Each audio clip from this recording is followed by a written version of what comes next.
that time again. Oh, yeah. Oh. It is gorgeous out. It's cloudy. It's breezy, but it's cool. Oh my God, it's so...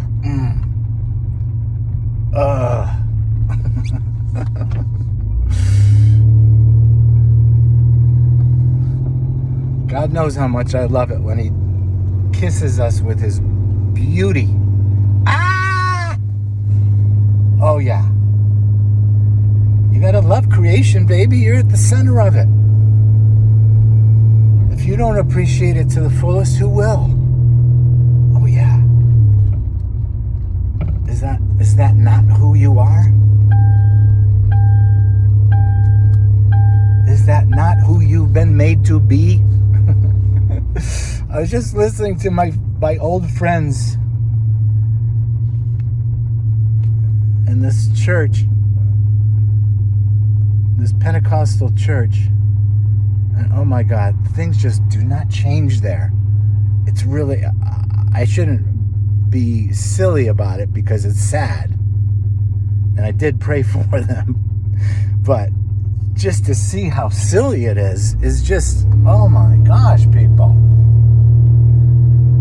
And what I mean is, there's too much yelling, like angry. Like, when are we gonna get this together? Blah, blah, blah, blah, blah, blah, blah, blah, blah. It's like, can you imagine Jesus talking like that? He's got like hundreds, if not thousands of people in front of him. And he's going, what is wrong with you people? When are you going to do what it says in the Bible? Don't you want to be free? What's wrong with you? And then the constant talking about Satan. Oh my God. They talk more about the devil than they do about the Lord. Like what they think the devil is doing, more than talking about what they see God is doing. Hello?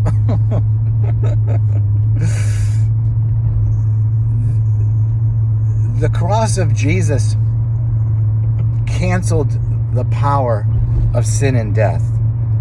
So what are you battling? It's all in their own minds. It's not effectual. It's not God's will. They don't look like they're in peace.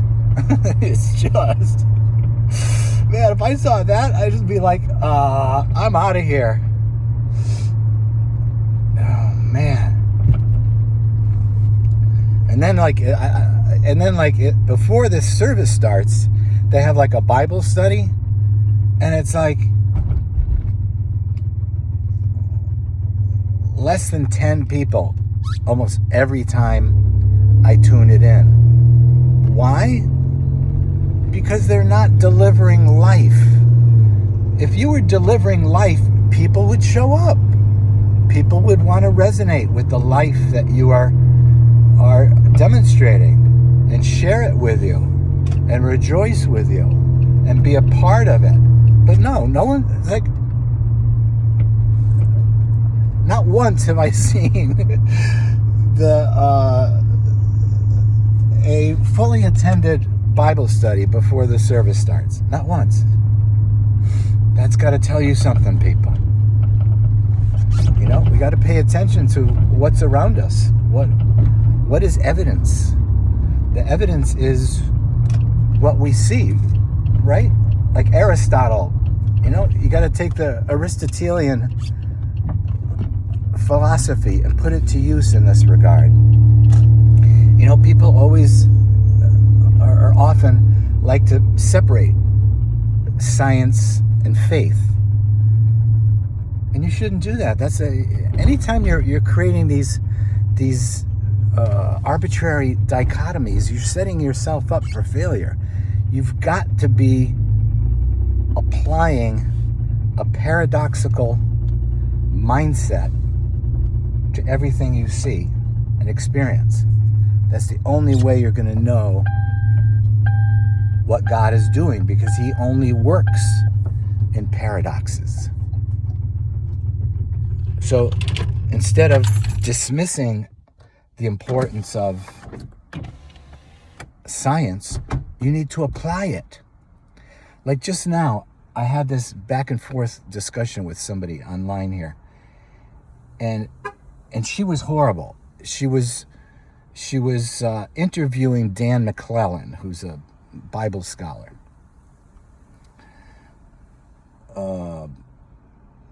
For whatever that's worth. I'll get into Dan in a minute. Everybody's getting scorched earth today. And as I'm watching the interview, and I watched it for quite a while, because every once in a while Dan will say something that I haven't considered, and it might be a path worth pursuing. So I just, I try to, like I said, I try to be educate myself based on evidence. What am I seeing? Okay, I'm seeing a Bible scholar give you evidence of what he's learned, and somebody interviewing him. So, and it was being done at a good pace, instead of his usual going down a rabbit hole, and you don't even know where he began, because he just takes too long to answer something. So it was useful in that regard. However, it was sycophantic. Anything he said, she was falling all over it, like, oh my God, like she already knew, or yeah, aren't those people stupid who believe those things, and da-da-da-da. It's like, no, there's a lot of disagreement in scholarly circles and in people who are familiar with spiritual matters in both fields, and in fields that combine the two. That's what I'm trying to get after here. Very rarely do you come to something where it's just like categorically, absolutely, that's the case. Because in this realm, it's only us and what we're observing, and what we determine is subjective and what is potentially objective. Often we can't even decide what is certain, but we can make a decision, this is highly probable, and then as we test that high probability in our own synthesis of constructs that we depend on, then we can see the validity of it as we live it out, or see it continually present itself without us trying to see that it happens. It reveals itself continually to us. So anyway, I was having this conversation with this interviewer because I was aghast at how she and Dan just both scoffed at the Shroud of Turin. Like, oh, everybody knows it's a fake. What? No, everybody does not know it's a fake. In fact, I sent her a message, explain how a 3D image of a crucified, tortured man appears on a cloth centuries before photography was invented. And her response to me is, oh, we know it's a fake because Pope Clement said it was a forgery. What?